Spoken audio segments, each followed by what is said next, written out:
What's going on? Greetings, ladies and gents, boys and girls, everything in between. We're back. It's another episode of Zoo's Reviews. These fortnights just absolutely fly by. Honestly, it only feels like yesterday I was recording episode 7, but this is episode 8. Crikey, we are really scraping the bottom of the barrel. But no, whether you're a returning listener or you are brand new to this podcast, welcome to Zoo's Reviews, the podcast where we discuss the latest and greatest in music, movies, and media. If I find it cool or interesting, then I'm going to talk about it. Simple as that. Every single month, listeners are invited to submit their own music for review on the show. All you have to do is send your links to me on Instagram at official_Zurra. If you don't make music, but you want to contribute to the show in some way, shape, or form, you are more than welcome to send through some quick fire topics, which we will tackle at the end of each episode. Just a little bit of housekeeping before we really get into it. If you're listening to this via YouTube, please consider hitting the subscribe button if you haven't done so already. Drop a comment, drop a like. It really does help push this podcast towards more people who might enjoy it and eventually get involved in future. If you're listening via Spotify, please consider dropping this a like or a favourite and following the podcast so that you never miss an episode. If you're listening via SoundCloud, I say this every time, please try and prioritise listening via one of the other two channels. But if you are listening via SoundCloud, thank you for listening. But yeah, maybe repost, maybe add it to a playlist or something like that. And yeah, any support really does mean the world. So thank you in advance for that. So, how's life been? I mean, life's been pretty crazy recently. I mean, lots of fun stuff, loads of cool gigs, lots of good socials, been in the studio making a bunch of weird stuff recently. I just listened. I've just listened to a lot of stuff recently. Just listened to so much. Ranging from Dua Lipa, LaRue, Florence and the Machine, Daft Punk, early Calvin Harris, and I've been making some really cool stuff. Stuff that is not what people expect from me. But it's actually got me back into using my voice as an instrument on certain tracks, auto-tuning the hell out of myself, vocoders, even a bit of MCing every now and then. For those who don't know, I started off as a hip-hop MC, so it's been nice to get back into the flow of writing. And yeah, just laying down some vocals, laying down some original vocals on some good old dance music action. And yeah, I think that this is definitely going to be the direction that I head music-wise, because I feel more involved when I can write and record and verbally perform on the track as well. So yeah, it really does feel like a more complete record when I'm doing this stuff. So expect to hear more from that. In the future. For now, I've got a bunch of cool stuff lined up, and very recently, last week in fact, my latest single Sunshine dropped on Vivify Records. And look, I love this tune. I absolutely love it. I actually made it like 3-4 years ago, and I just sat on it, you know, because like it wasn't really something that I could play in my sets unless I was playing something a bit more chilled out, or if it was a festival nice and early on. Because my sets usually go quite hard, or at least they have done. So I never really played it in my sets unless it kind of felt like the right time to do it. And yeah, it always gets a nice reaction, and a lot of people always ask, "Oh, you know, what is this tune?" Thinking that it's something that came from like the, you know, 90s, early 2000s and stuff like that, because it's really got that inner city, good life kind of vibe to it.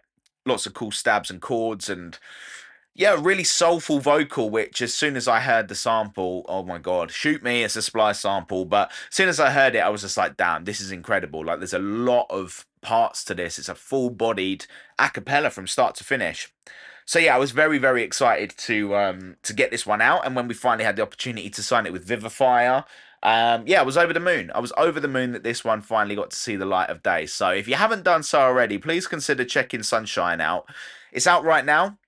Whether you listen via Spotify, Deezer, I don't know who uses Deezer, but if you are one of those people that uses Deezer, it's on there, it's on Tidal. Again, I don't know who uses that, but it's everywhere. Everywhere that you can imagine, it's available. So either purchase a copy, stream it, add it to your playlist, just enjoy it, because I really love making this one. Kind of feels like a bit of a time machine, a bit of a love letter to, you know, house music of old, but still with that kind of modern production quality. So yeah, check out Sunshine. But you know, this wouldn't be an episode of Zoo's Reviews if I didn't tell you what was coming up next. Now, you guys are hearing this first. I signed another track with Club Whatever, which is due for release on the 20th of June. And this one is titled No Rules, and it is hard hitting fun. It's cool. It's got a bit of a rebellious nature to it as well. Like it really does kind of feel like the kind of message that you would hear in, kind of like old school acid house or like, those old ravey tracks where it's all about like resistance. Well, this one's called No Rules. And there's the hook is kind of like, no rules left, we broke them all. And it's really cool, really, really cool. And I changed it a bunch of times. The label weren't 100% convinced on the first version that I sent to them. So, we went backwards and forwards, made a few changes, made it a bit groovier. Because it is hard hitting. It kind of has a lot of things that are reminiscent of like my older sound. Um, and I didn't want to lose that. Like I didn't want to lose that energy. And the kind of notes that I got back from the label were kind of like, oh yeah, if we can kind of strip it back a little bit. And I had to kind of be like, well, I really want this to be the vibe. Like I really have a very particular vision, and I want to see this version of the track or something as close to this version of the track see the light of day. But yeah, some changes were made, changes that I'm actually really happy with. I think it makes the track sound a lot better. It's a lot groovier, slightly slower than it was originally intended, but it still hits. So again, that's going to be dropping on the 20th of June on Club Whatever. That's titled No Rules. I'm sure you'll see stuff on my socials. If you're listening and you're not following me on Instagram, drop me a follow at official_Zurra. All of my upcoming dates, all of my upcoming releases are put on there for you to check out ahead of time. And if you want to join the Zoo crew as well, that is important, especially if you're, a frequent listener of this podcast. If you're not part of the Zoo crew, just keep an eye out on my story. I usually have a button that says join the Zoo crew on my story. It's just a channel where I can broadcast things before anyone else finds out about it. So yeah, that is the place to be if you want to get some more info on No Rules before anyone else. So there you go. The power is now in your hands. The ball is in your court. What you choose to do with that information is entirely up to you. And that is the beauty of free will. So today I wanted to get into, before we get into like the music reviews and stuff like that. On the last episode, I talked about my first gig, and off the back of that, some of you mentioned, "Oh, it'd be great to hear about your first release and stuff like that." So I wanted to get into my experience of signing my first record to a label, because it was a big moment for me. And December 2016 is when it happened, or when it came out anyway. I think I went for a meeting with this label in September of that year, and this was officially like the first Zurra release. So I was over the moon to sign a record label. But I'll kind of give you a bit of context first, because it wasn't just as simple as signing a tune and that was it. There was a bit of backstory to it first. So it was summer. Yeah, it was summer that year, actually. Summer 2016. I decided to go out to Ibiza with a good friend of mine, Matt. We were a duo at the time called Sugar and Shake. And yeah, we went out there. We spent some time with my boy Alec, who was looking after us while we were out there. So big ups to him. Hospitality was always 10 out of 10. And yeah, while we were out there, we first of all we wanted to see what all the fuss was about. Like we'd never been to Ibiza before, so we were like, we need to go out there, we need to make ourselves known. Alec was happy to put us on a lineup because he was running events at the time. And yeah, so we ended up doing that, which was cool. But one of the tunes that I went out there with was a tune that I made at crikey, it was at an ex-girlfriend's house in like 20 minutes called The Dance Machine. Now, some of you might know that tune, but most of you probably don't. Now, I kind of found like the sample and stuff like that, and I knew I had to do something with it, but I wasn't really making dance music that much at the time. Like I was still kind of wavering in and out of hip hop, grime, and stuff like that. But I was like, okay, cool. This sounds like it's really gonna sound amazing over just like some simple 4/4 drums, blah blah blah. So that's what I did. I layered the sample with some drums, put like a very basic tech house kind of bass line underneath, which was literally just like a do do do. It literally came together so quickly because there was nothing to it. The vocal, listening back to it now, it's really hard to listen to because the vocal is just constant. There's no breaks like from the vocal. It's just, and I suppose that's one of the things that people like about it because it's kind of hypnotic. It's an earworm. But for me now, I can't listen to that tune because I'm like, oh, just shut up. But Yeah, I mean, there wasn't really much to the production either. Very, very simple, super basic, to be expected because I hadn't been producing dance music for that long at that point. And when I was doing it, I was kind of dipping in and out and not really giving it my full attention. But I made the track, started playing it, played it out in Ibiza. Had a few people there who really wanted a copy of it, so I was like, okay, cool. Connected with these people online, sent them the track, and then I remember getting a message from my boy Alec, and he was just like, "I keep hearing your tune being played in Ibiza. Like, I'm going to this place or that place, and I keep hearing it." Which I was like, "Okay, that's amazing." And then another friend of mine, George, was also running like a SoundCloud label at the time called Vibe Collective. And Alec kind of put the pieces together. He was just like, you should send this to George. He runs a label and he's also from Cambridge. And I was like, okay, cool. That sounds good to me. I'd never met George before, but I'd seen that he was doing some really cool things under his Cummins alias. Producing some really wicked tracks, and obviously everything he was doing with Vibe Collective was awesome as well. So I sent George the track, and it was kind of like the deal with Vibe Collective was it was only going up on SoundCloud, but they had a really good following and they were getting loads of plays and stuff. Something that I'd never had before. Like whenever I uploaded something onto SoundCloud, it usually got like 200 plays, and that's still the case sometimes for me, to be honest. Like, I haven't really cracked the SoundCloud formula, but um, Vibe Collective were getting like consistently good plays, and I thought it'd be great exposure for one of my early dance music productions. So I signed like an exclusive licensing agreement with them, knowing that it was only ever going to go on SoundCloud and stuff like that. And it just blew up. Like within a couple of days of it being up, it was on like 50, 40. Trying to remember now. Like I don't want to overcook it. Like I mean, it might have been like 20,000, 30,000 plays within the first couple of days, which I was just like, whoa, what the hell's going on? And even George was just like, have you paid for plays or something? Like, and I was just like, no, I don't even know how to do that. And I was kind of like looking at the numbers going up and stuff like that, and the people engaging with it. And I was like, this is really, really cool. Like, this is really, really cool. So I'd never experienced something like that before, but the plot kind of thickens, right? So I remember I was working for Vodafone at the time in Guildford, and I remember I was sent to London for a training day.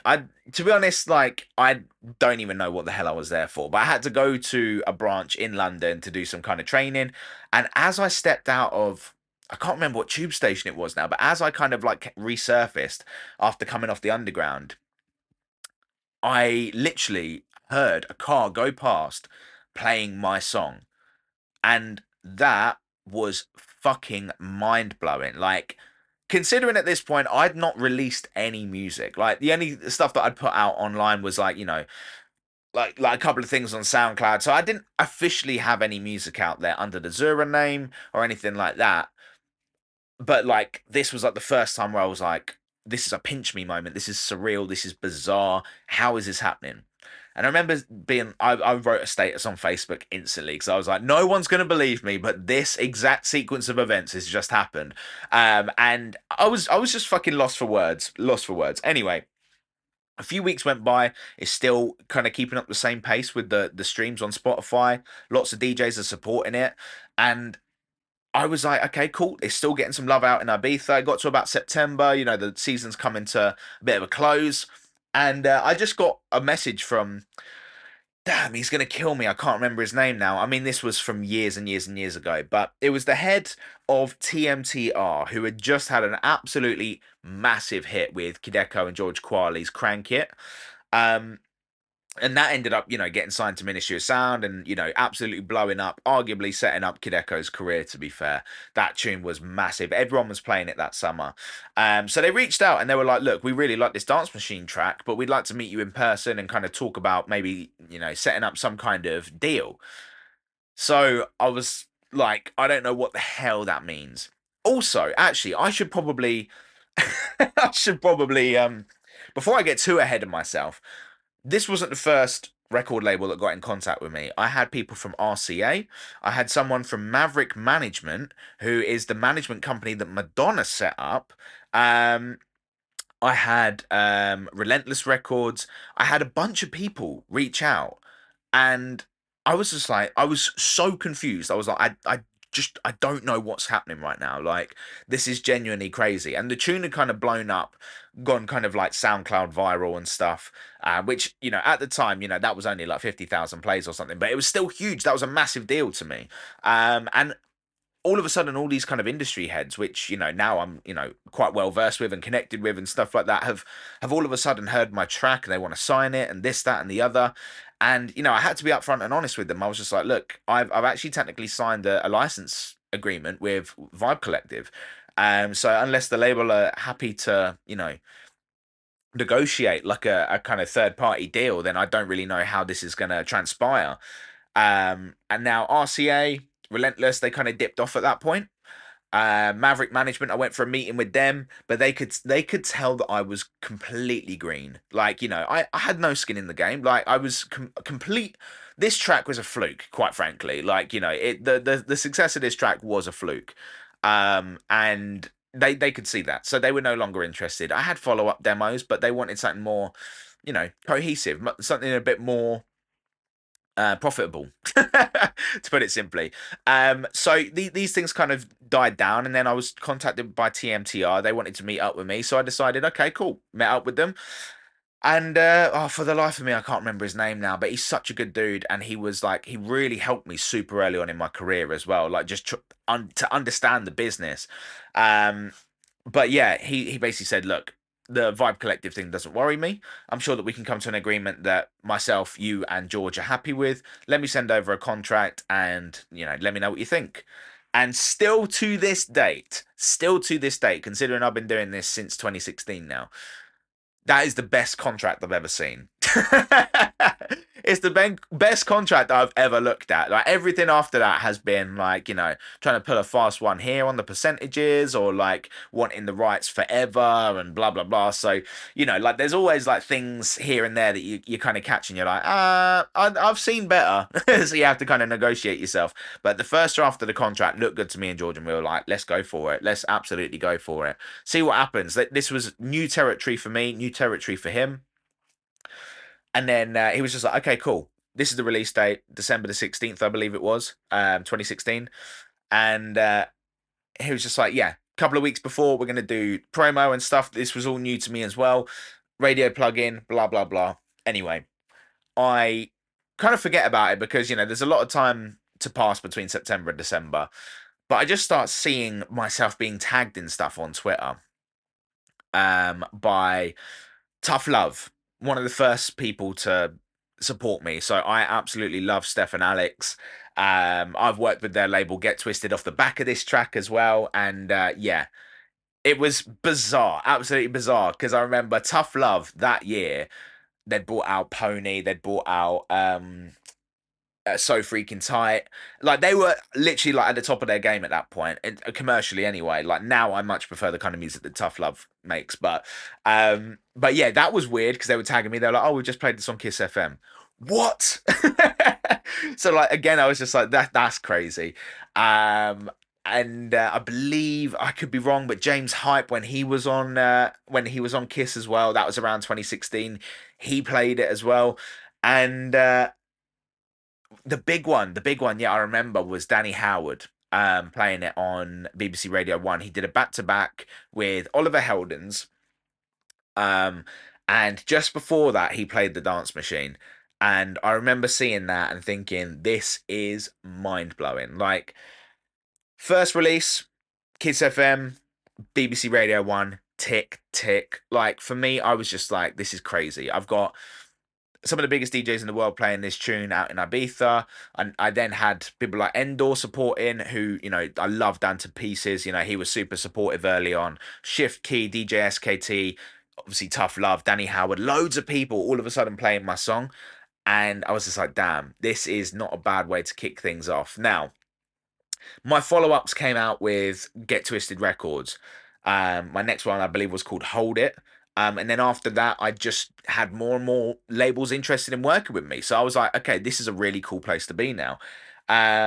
So yeah, that was a bit of an insight on my first record label signing. Now, I do kind of want to set the expectation with people. Like, if you're an independent artist and you haven't signed a record label deal at all, don't worry. You're actually probably better off nowadays doing things independently. But if you are looking to sign a single deal or something like that, don't be, don't hear what I've just said and think that it's going to automatically change your life, because I signed a very good deal at a very good time with a very good label that had a very good person leading it.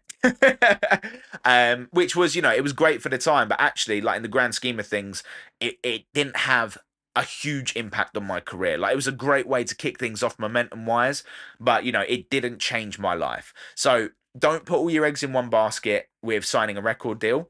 It probably won't change your life unless you're signing like a huge deal with a major, where you might get a big chunk of money in advance and stuff like that, which could potentially be life changing. But don't put all your eggs in one basket. You're probably better off releasing independent nowadays. But it was a really cool experience, like just the whole thing, everything that came around it. The guys at RCA, even though that never materialized, Relentless Records, having people involved with major record labels wanting my music was just, yeah, crazy. And Maverick Management as well.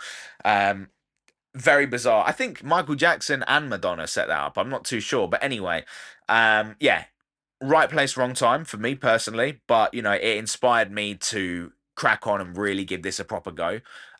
So between that and the experience at Ministry of Sound, which I mentioned in my last episode, if you haven't checked that out, I talk about my first gig and how much of a disaster it was. Between those two experiences, I was like, I'm ready. Like, I'm so ready to really give this a go and make this my reality. And we're still going strong, baby. We're still going strong. Almost coming up to 2 years doing this full time as well. So just don't give up, guys. Like, like it's one of those things where it's like, it's not all going to be handed to you on a plate. You do really have to work at it, and you have to do it for a long time before you see results. And it's quite disheartening when you see people just pop up out of nowhere, start getting these sick bookings and stuff like that. But it's a longevity game. You want to be here for the long run. You don't want to have a really like, you don't want to burn bright and just completely fizzle out. And I see that with a lot of people. You want to be here for the long run. You want to make this a sustainable career. You have to be all in, and you have to be willing to put the work in for a very long time. So yeah, that was a little bit about how I signed my first record, and a little bit of context as to, how my releases and how the Zurra project really kicked off. It was really in that moment, to be honest. So I'm very, very grateful to TMTR, Vibe Collective, everyone that was a part of that, really. And there are so many people to thank for that. So yeah, bit of a weird one, kind of looking back at that, but it was, it was an interesting time in my life, and yeah, I'm very, very grateful for the experience all round. So, I suppose if I had to rate that out of 5 zoos, it probably would be a 5 out of 5 zoos moment, because it was very, very cool. And also, I forgot to rate my first gig last episode as well. That gets a serious 1 out of 5 zoos. Again, if you didn't listen to episode 7 and you want to hear about my first gig experience, it's well worth checking out. It is well worth checking out. There are lots of twists and turns. But yeah, go back and check that one out if you haven't done so already. Okay, cool. We're going to get into the music reviews now, and we are back with 3 new belters from 3 returning producers. So 3 producers who have already had music featured on this show. And the first one we're going to get into is Alphajay with his new one titled Concentrate. I'm super excited to check this one out. The last submission that Alphajay sent in was dope. It was drum and bass. He also sent in a bootleg of Don't Wake Me Up, which is more UKG, so I'm excited to see what flavour he comes with on this one. So this is Concentrate by Alphajay. Let's get into it.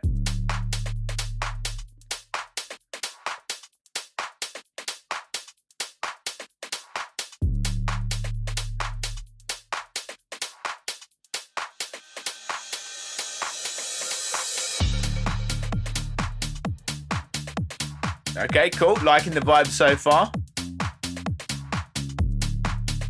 Ooh.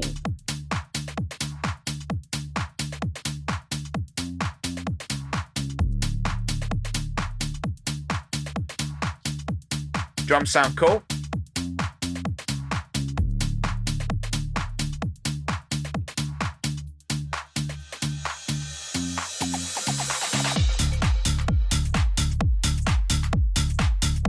Now, just so you guys are aware, this is an extended edit, so I'm going to let this breathe for a bit, because, yeah, these tunes can often take about a minute to get going.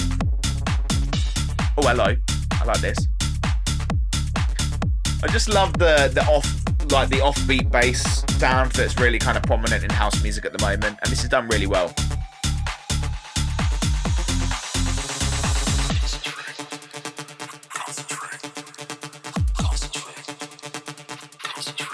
Vocals scary. Super scary, boy.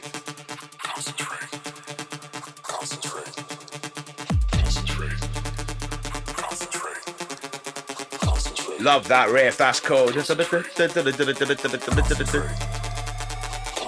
Evil. Evil.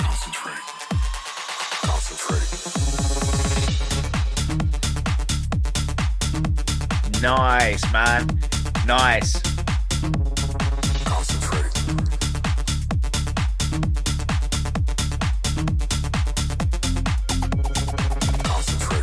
Nice, I love how you filled this out with a lot of cool effects and stuff.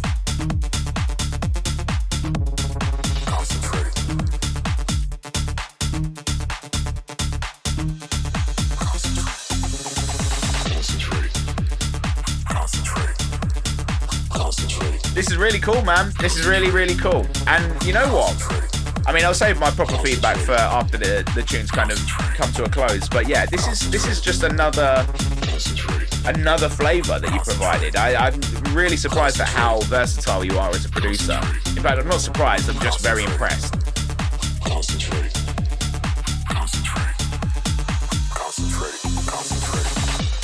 Cool, I'm going to just start bringing it down now, just conscious of time. But yeah, this is sick, man. Can't wait to get into this.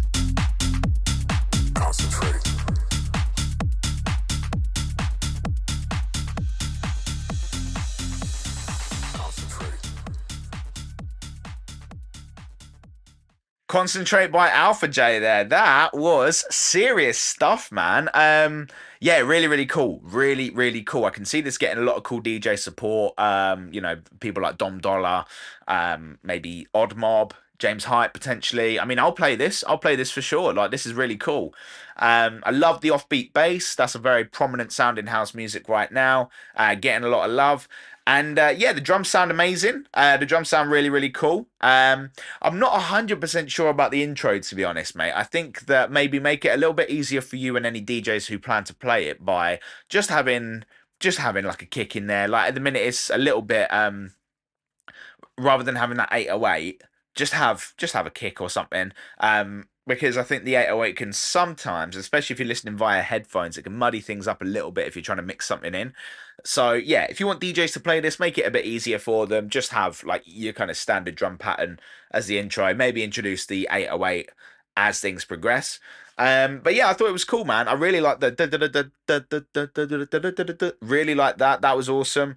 I think that could probably be a bit more prominent in the mix. Yeah, just make that a little bit louder. Bassline's cool, drums hit. It's really well done, mate. Really, really well done. Transitional effects are cool. The reverse crashes and stuff like that keep things moving in at a steady pace. And yeah, mate, not much to say, to be honest. Like, this is a really, really solid track. Really, really solid track. Vocals cool. Really, really cool. Yeah, man, I'm really struggling of things that I would add or change other than, like, the intro. But yeah, this is solid work, mate. This is going to get 4 out of 5 zoos for sure. And yeah, now that I've got it, I will play it.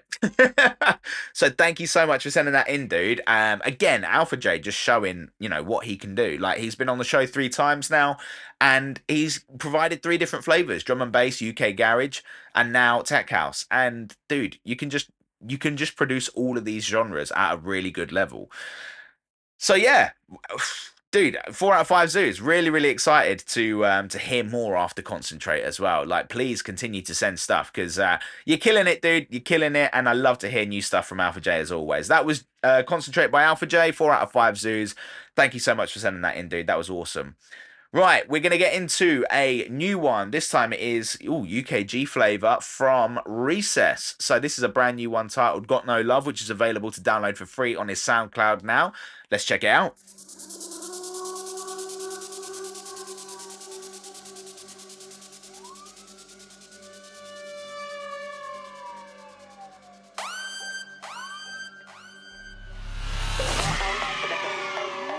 Already absolutely love this. The atmospherics, the sirens.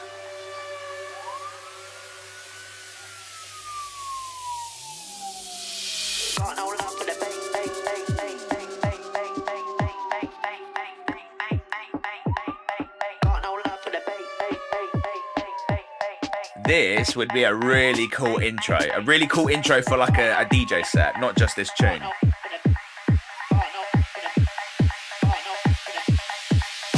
Kind of like what TQD used to do, you know? Under the circumstances, I have no choice but to recess this.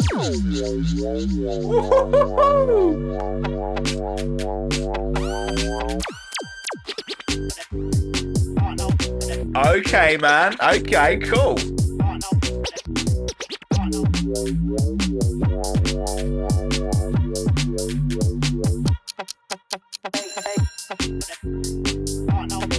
That's really cool, mate. That is really, really cool. I tell you what, man, this is again, great use of effects to fill out the production. The gunshots, the reloading, the vinyl scratches.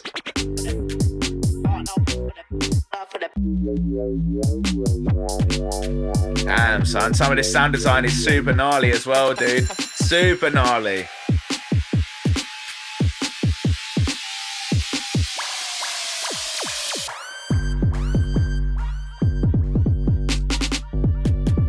That switch up's cool, dude. Kind of reminds me of voice noise a little bit.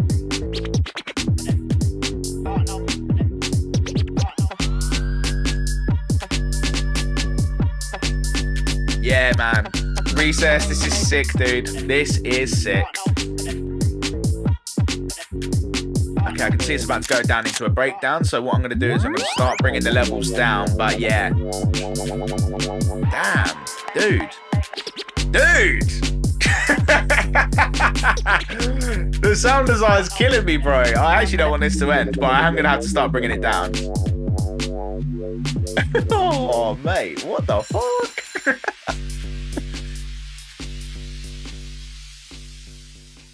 Yo, dude, okay. Oh, mate, see, things like that get me super excited, man. Get me super excited because there's so much going on and, like, no 8 bars are the same throughout the track. Like, first of all, well done, mate. Like, there's a lot. There's a lot that's gone into that, and that is really, really cool. Really, really cool. Like I said, TQD, they used to do, like, a weird intro where it was just like TQD, and the start of this was really giving me that kind of vibe. You could definitely use this as like an intro for your DJ sets and stuff like that. Maybe even do a VIP for your live sets and have this version as the original kind of thing, so that people can only hear that VIP at your shows. But man, this is so cool, right? Yeah, you filled this out with a lot of cool effects. A lot of cool effects. You got your guns cocking, the shots, the clock ticking, you got the the vinyl scratches, loads of cool stuff, man. And that's a sign of, you know, you understanding the assignment with the genre, and you just knowing what's going to keep people stimulated while they're listening to your music. So those details go a long way in my book for sure. So that, massive props already. The sound design, dude, you went ham. You went absolutely ham with the sound design, man. Yeah, really, really impressed. Really, really impressed. It was kind of like champion sound in a few places, which I quite liked as well. Kind of going back to the sound design, actually. I don't know how you've made certain sounds, but what I do know is that they can be improved. So a lot of the kind of more flatter, like square tones you've got in there, the that kind of stuff. It's lacking a little bit of grit to me at the moment, and I think that's maybe, I could be wrong, but it could be a preset that's not been post processed. So like you haven't kind of processed it outside of the synth itself. Maybe you have. I'm not too sure. I'd love to check it out, but I do think that sound in particular is lacking a little bit of grit, a little bit of oomph. The warps and the wobbles and stuff that you got going on in there, that sounds much better. But again, I think a little bit of additional processing and some extra effects, like some saturation, to really kind of get it to pop a bit more without compromising like the mix. I think that would definitely help make that sound better. On any system, regardless of what people are listening to it on, you know. Drums are a little bit flat to me as well. I'm not a big fan of the snare that's been used in this track, to be honest. But yeah, sound selection, that comes with time that comes with time as you progress as a producer and stuff like that. You kind of get a better sense of, what sounds belong together. I just think the snare really stands out like a sore thumb in this track. But it's not so it's not yeah, it's not so much a problem like in general. Just for me, I know that there's a better sounding snare that would suit this track a lot better. But literally that's such a small detail, mate. It's not a big issue at all. But dude, this is really cool, man. Really, really cool. Super impressed with the atmospherics. Everything that you've done with the vocals really cool. The sound design's cool.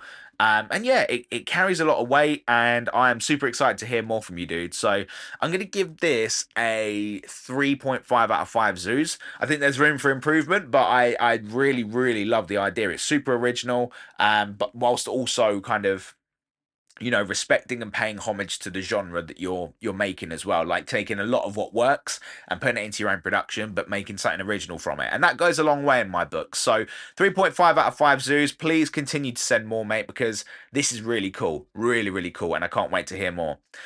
Cool. So 4 out of 5 zoos for Alphajay's Concentrate. 3.5 out of 5 zoos for Got No Love by Reecess. Finally, we're going to get into Big Beach Banger by... Oh my days, hang on, I can't even read. What is going on here? Sorry guys, my eyes. I'm 30 now, right? So I'm having a bit of a hard time reading and hearing things the way I used to. Long gone are the days where I could just look at a screen and I would know exactly what it says. Now I actually have to squint. That's probably a sign that I need to get some glasses, to be fair. Here we go. XYVIX, Big Beach Banger. So, for those who don't know, he actually submitted a track on the first show called Midsummer Groove, which I believe we gave 3 out of 5 zoos. I'm not 100% sure, but Big Beach Banger already sounds like it's going to be a bit of me. So, let's get into it.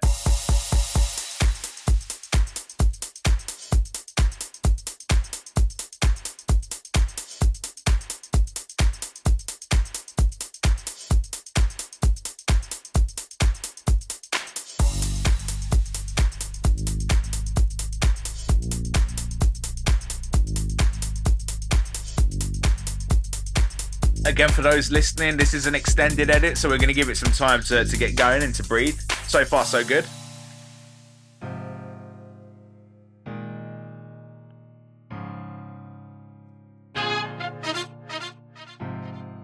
Cool horns.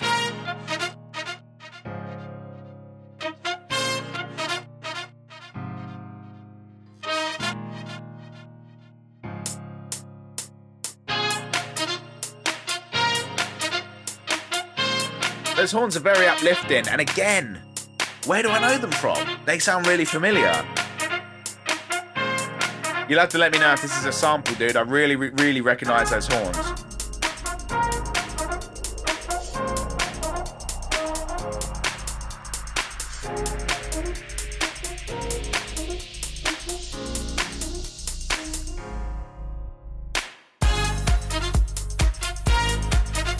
Cool, man.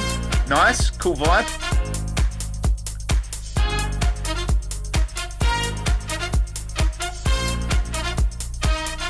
I love the simplicity of the bass line on this one as well. Nice open hat. That really opens the groove up a bit.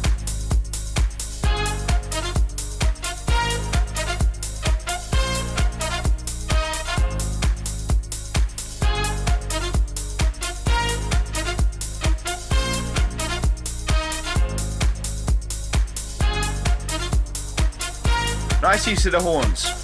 Yeah, again, this is an earworm because I know those horns from somewhere. Very discreet kind of string pad in the background. Sounds really cool.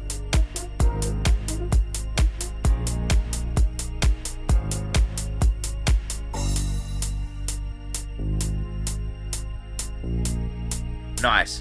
Tell you what, dude, just conscious of time, I am going to start bringing it down slightly, but this is really cool, mate. This is really cool.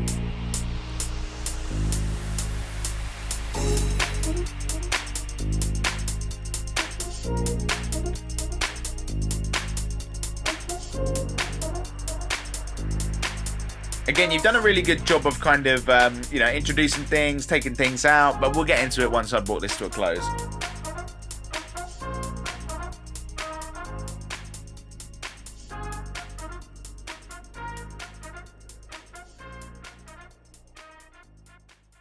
Cool. So XYVIX with BBB, Big Beach Banger. Thank you very much for sending that in, dude. Yeah, this is really cool, mate. This is really, really cool. Again, like I said, you got a really good understanding of when to bring things in, when to take things out. And the arrangement's really cool. You know, it's constantly evolving. I would like to hear a little bit more going on. I think the horns are in there for too long. I think that obviously they're a very prominent part of the track, but I think that they're almost taking over, and unless there's a bit of variation in what the horns are doing, I think, yeah, just take them out every now and then. And I don't just mean filter them out, like just bring them out.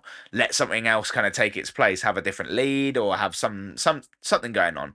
I like the simplicity of the bass line. I think that's really cool. It doesn't require much more than that. And yeah, I think when things are simple, it usually makes it easier to listen to. So yeah, that worked well for me. The chords sound a little bit dull. I wasn't overly keen on the chords because it's just a bit like they don't sound like they hit the right notes, even though I know that that is a chord and it works. Um, it just sounds like it's in a bit too low of a register to really appreciate, the beauty of it. So I'd bring that up or change the piano sound. I'm not 100% sure, but yeah, those chords at the moment don't really sound right. It also kind of makes things clash ever so slightly as well, which yeah, I think try and avoid any kind of frequency clashes and stuff like that where you can, because it can really cause trouble with the mix. But I really like the idea. I really like the idea, and it does what it says on the tin, mate. If I was on the beach, I'd whack this banger on. It's really, really nice. Again, you'll have to let me know if the horns are from another tune. I really recognise those horns, but I could not for the life of me tell you what it is. But yeah, I think that I think this is definitely better than the first submission. I think I do definitely prefer this to Midsummer Groove, even though I really enjoyed Midsummer Groove as well. But I'm going to give this a 3.5 out of 5 zoos. I think it's a very solid effort. Very, very solid effort. The drums, yeah, nice progression there. Loved it when the open hat joined in the groove, really kind of fills things out a bit. But yeah, man, I think that there's a couple of places to tidy this up, but I think that overall, really solid effort, mate. And I'm happy to have you back on the show. Please send more music in the future. I'm really excited to see how you progress. So, once again, that was XYVIX with Big. Oh, dude, I can't read at all today. BBB, Big Beach Banger, 3.5 out of 5 zoos. Thank you to everyone who sent music in. And yeah, if you're a producer and you're listening and you want to send music in for review on the show, hit me up on the socials at official_Zurra. Send them to me on there. And if I don't reply there, which I always reply, I'm telling you, I always reply, and I always tell people to go to my Insta because that is the best place to catch me. But if you can get me somewhere else and you want to send it there, that's fine as well. Just know that the best place is Instagram at official_Zurra. But yeah, thank you very much to everyone so far who sent music for review on the show. We're 8 episodes deep and the tunes get better and better. So yeah, thank you very much.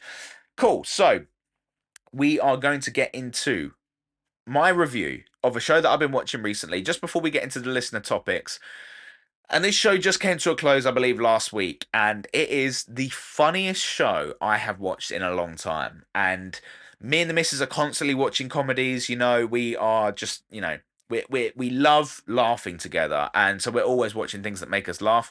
This show is the funniest show I've seen in a long, long time. It's called The Studio, and it's available on Apple TV. Now, bit of context: the studio is it's a show about a guy who basically becomes the new head of a movie studio, Continental Pictures, I believe it's called. So the former head has stepped down or been fired, and Seth Rogen's character is stepping in. His first task as head of this studio, and bearing in mind, like, there are so many parallels to what happens in this show and what happens in real life in Hollywood. So you have to kind of look at what's happening on the screen, and it's hard not to compare it to some of the things that are actually happening in the world right now, in the world of Hollywood.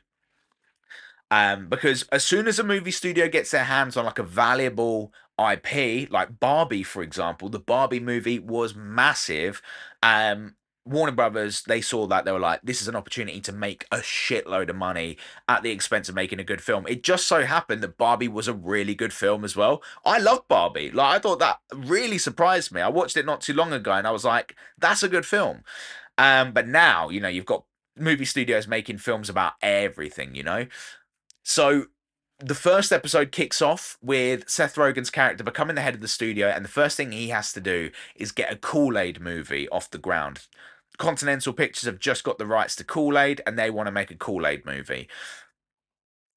So that straight off the back is fucking hilarious. Like, and just the way that the characters interact, and just how, like, the holes that he has to jump through as the head of this studio to make things happen is just absolutely phenomenal and so funny to watch. And you can tell that the people involved in making this, especially Seth Rogen, love and hate Hollywood at the same time. It is a love letter to all things Hollywood, but also it is taking the piss out of them so, like, so blatantly at the same time. There are so many things that happen in the show which I won't spoil for you, but if you love watching movies and you've ever been interested in how movies are made, or if you're interested in the world of Hollywood, celebrity, actors, actresses, movie directors and stuff, this really puts an interesting spotlight on all of that and completely tears it to shit.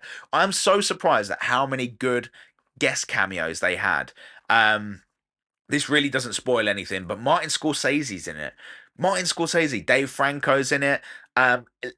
Every episode, I believe Anthony Starr, who plays Homelander in Amazon's The Boys, which is amazing. I'm gonna have to review that at some point because Gen V season 2 is coming out. So it's like they really, like, I don't know what the budget was for this show. It's an Apple show, so probably absolutely massive. But they just got everyone, and I think Seth Rogen's probably called in a few favors from friends and stuff like, "Oh, do you want to be in this show?" It's just so good, and all these people play themselves as well, so it's kind of like a weird distorted version of our world that they operate in. It all comes to a climax in the final two episodes, which again, I'm not going to spoil anything, but it's probably the funniest two episodes of TV I've ever seen. Like, it's just, I mean, just thinking about it now is like, oh my days, it's just fucking wild what happens. Again, oh man, I really want to talk about it, but I also don't want to spoil it. The show's been out for a while, so just check it out. Just check it out. Those last two episodes are absolute carnage, and it's hilarious. Bryan Cranston, by the way, Bryan Cranston, I have to give a special shout out to him. What an incredible actor. Like, I loved him in Breaking Bad, loved him in Malcolm in the Middle. He's been in some other things as well. There's a film about the lottery, which I watched not too long ago. I can't remember what the hell the name's called, but he plays a guy who just keeps buying lottery tickets, basically. He's amazing in that. He's just amazing in everything. And in this show, he plays a very unique character, someone that he's not played before. Really leans into his comedic chops. And oh my days, those last two episodes, he steals the show. It becomes his show.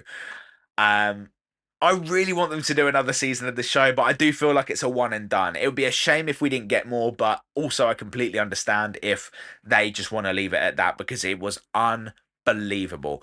The studio on Apple TV, for me, it gets a solid 4.5 out of 5 zoos. So nearly perfect.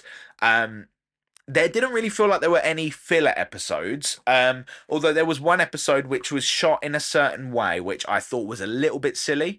But because it's a comedy, you can kind of still have a good time with it. And that's also another thing. Every single episode will have a theme, or like there's a goal, or there's something that they're trying to achieve. And then you realize about halfway through that they're actually shooting the episode in the it's so hard to explain. It's so hard to explain. I'll just give you one example, which really doesn't spoil anything. There is an episode, I believe it's the second episode, where they are on a movie set and they are trying to achieve something that's very difficult to do as a filmmaker, which is a one shot. So they're trying to do a whole scene all in one take, and it's a very technical thing.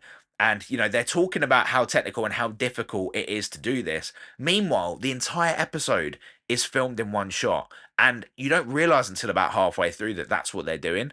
And it just makes the episode a million times better.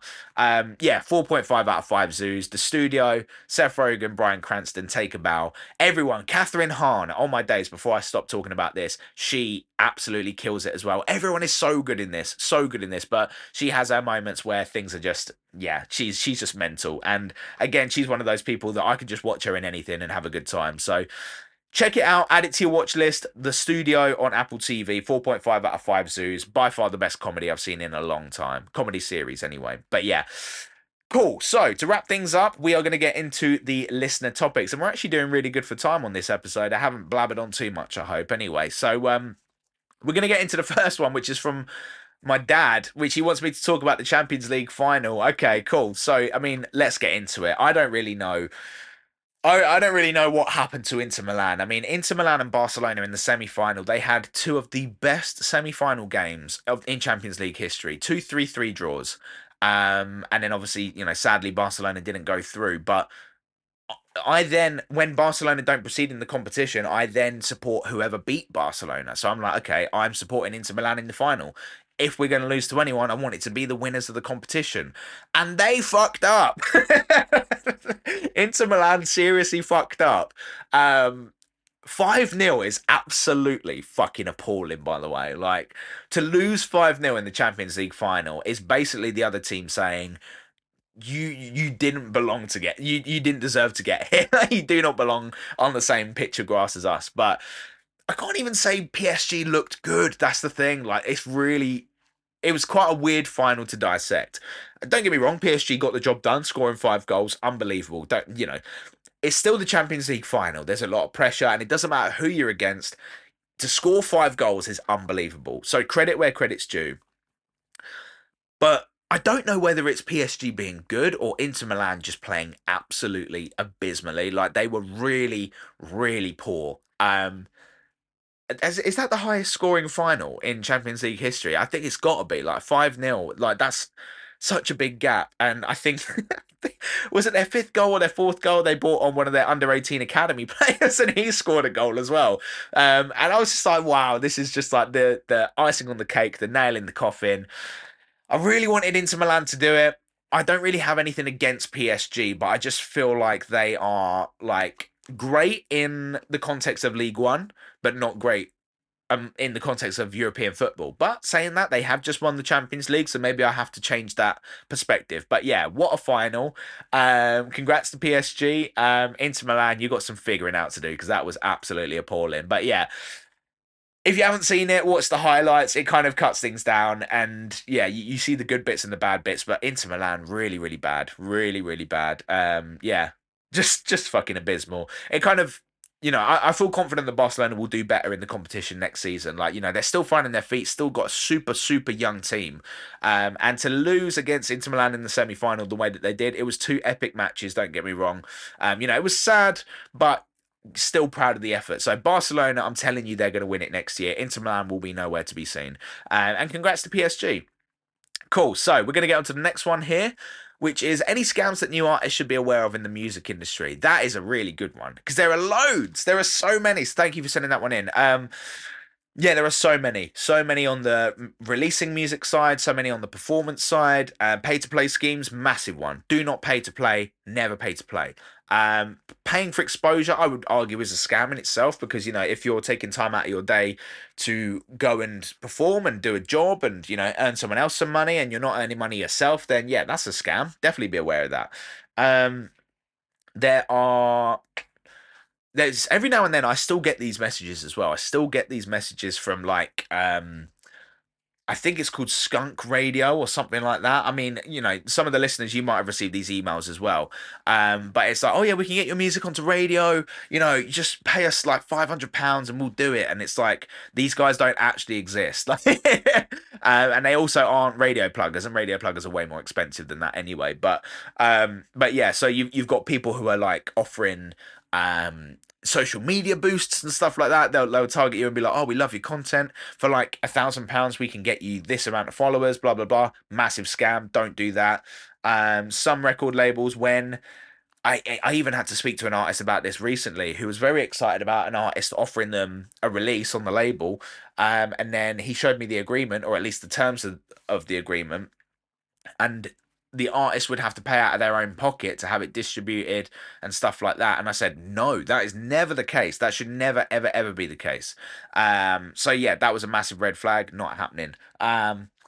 And yeah, I mean, there are so many. There are so many that I could literally be here for days and have an entire episode about it. But the main thing I would say is just stay super vigilant. If something sounds too good to be true, it probably is. Pay to play schemes. It doesn't matter what the opportunity is, whether it's Tomorrowland main stage, Ministry of Sound, Baby Box. If you are asked to pay to go and make the most of that opportunity, or if you're expected to sell like 1,000 tickets, all you're doing is lining the pockets of someone who has a weird power complex where they feel like they can basically make or break someone's career, like the Simon Cowell types, even though Simon Cowell is legit. But yeah, like, so don't buy into any of that shit. Like I said, if it looks too good to be true, it probably is. Be vigilant. Don't be afraid to ask for help as well. If you really just, if you're kind of down on your luck and maybe a deal comes through and you really want it to mean something and be something, but it turns out that it's not legit, just double check with people. Ask other people in the industry that are maybe a bit more experienced in this area, and they'll be able to help you as well. So yeah, just stay super vigilant. There are plenty of scams, but any signs of a red flag, avoid, avoid, avoid. And then finally, would you ever consider releasing an album? Well, yes, I would. I would love to release an album actually, at least once in my career. The only problem is that the kind of way that people are consuming music now is completely different. So this is why I've always prioritized releasing singles, because I can just kind of amp people up for a single once a month or once every 2 months and stuff like that. And then, understandably, the type of music that I make kind of disappears into the ether. Now, if I was to start making music that I consider like timeless music, like those are the words that kind of reverberate in my brain from the Avicii documentary. He talks about making timeless music, and I think a lot of the stuff I've been making recently actually does fit into the timeless category. But I'm not going to get ahead of myself. I just hold it in a higher ilk than a lot of my tech house stuff. Um, if I made a consistent amount of that kind of music, absolutely, I'd probably look at making an album out of it. And also, it just depends where you're at in your career as well. Like, have you got the time? Have you got the resources at your disposal to make a solid album? A lot of people don't, unless they have, unless they're in writing camps every other week, or if they're like, being sent on retreats, or have, unlimited money or a label backing them and stuff like that. A lot of people just don't have the resources at their disposal to actually produce a quality album.